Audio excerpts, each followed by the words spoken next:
அண்மை செய்தி சேலத்தில் காவல் நிலையத்திற்குள் புகுந்து சிறப்பு உதவி ஆய்வாளர் மீது சரமாரியாக தாக்குதல் நிகழ்த்தப்பட்டிருக்கிறது. காவல் நிலையத்திற்குள் மது போதையில் புகுந்த 2 இளைஞர்கள் சிறப்பு உதவி ஆய்வாளர் மீது சரமாரியாக தாக்குதல் நடத்தியுள்ளனர். காவல் நிலையத்திற்குள்ளேயே புகுந்து உதவி ஆய்வாளரை மது போதை இளைஞர்கள் தாக்கிய சம்பவம் பெரும் அதிர்ச்சியை ஏற்படுத்தியுள்ளது. தவேக ஆட்சியில் போலீசாருக்கே பாதுகாப்பில்லாத சூழல் உருவாக்கியுள்ளதாக பொதுமக்கள் கண்டனம் தெரிவித்துள்ளனர். அந்த செய்தி அண்மை செய்தியாக நாம் நேரலையில் பார்க்கிறோம். சேலம் காவல் நிலையத்திற்குள் புகுந்து சிறப்பு உதவி ஆய்வாளர் மீது சரமாரியாக தாக்குதல் நிகழ்த்தப்பட்டிருக்கக்கூடிய சம்பவம் பெரும் அதிர்வலைகளை ஏற்படுத்தியுள்ளது.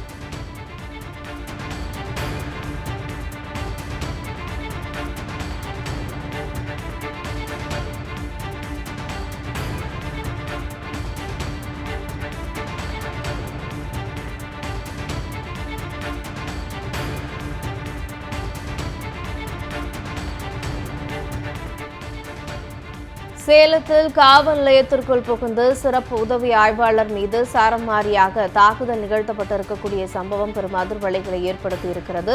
இதுகுறித்த கூடுதல் விவரங்களை வழங்குவதற்காக எமது சேலம் செய்தியாளர் சக்திவேல் இணைப்பில் உள்ளார். சக்திவேல், வணக்கம். சேலத்தில் காவல் நிலையத்திற்குள் புகுந்து சிறப்பு உதவி ஆய்வாளர் மீது தாக்குதல் நிகழ்த்தப்பட்டிருக்கிறது. அங்கு என்ன நடந்தது? கூடுதல் விவரம் என்ன? வணக்கம் கிரிஜா. இந்த தவேக ஆட்சி பொறுப்பேற்ற நாள் முதல் தமிழகத்தில் பெண்கள், குழந்தைகள் உள்ளிட்டவர்களுக்கு பாதுகாப்பு இல்லாத சூழ்நிலை நிலவி வந்தது. தற்போது காவலர்களுக்கே பாதுகாப்பு இல்லாத நிலை நீடித்து வருகிறது. சேலம் புதிய பேருந்து நிலையம் அருகே நேற்று புதிய பேருந்து நிலையத்தில் 2 வாலிபர்கள் மதுபோதையில் தகராறு செய்வதாக காவல் நிலையத்திற்கு தகவல் வந்தது. அந்த தகவலை அடுத்து புதிய பேருந்து நிலையம் அருகே உள்ள பள்ளப்பட்டி காவல் நிலையத்தைச் சேர்ந்த காவலர்கள் 2 சென்று அந்த 2வரையும் காவல் நிலையத்தில் அழைத்து வந்தனர். அழைத்து வந்து சிறிது நேரத்தில் அவர்கள் விடுவிக்கப்பட்டனர்.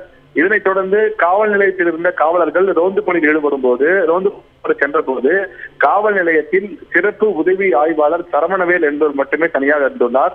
அப்பொழுது அங்கு வந்த அந்த மதுபோதை சேர்ந்த 2 வாலிபர்களும் சிறப்பு உதவி ஆய்வாளரிடம் கடுமையான வாக்குவாதத்தில் ஈடுபட்டு அவரை தாக்கியுள்ளனர். இதில் சிறப்பு காவல் உதவியாளர் பலத்த காயமுற்றுள்ளார். காவல் நிலையத்திற்குள்ளாகவே சென்று போதை ஆசாமிகள் 2 காவல் உதவி ஆய்வாளரை தாக்கியது மிகுந்த பரபரப்பை ஏற்படுத்தியுள்ளது.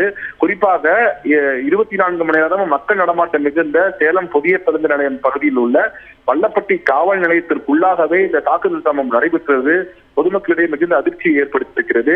காவல் நிலையத்திற்குள் உள்ள நுழைந்து காவலர்களை தாக்கும் வகையில் தவேக ஆட்சியின் சட்டம் ஒழுங்கு சீர்கிட்டு இருப்பதாக சமூக ஆர்வலர்கள் தெரிவிக்கின்றனர். காவலர்களுக்கே பாதுகாப்பில்லா சூழ்நிலை நிலவுவதாகவும் சமூக ஆர்வலர்கள் தெரிவிக்கின்றனர். கிரிஜா, கூடுதல் விவரங்களை வழங்கியமைக்கு நன்றி சக்திவேல்.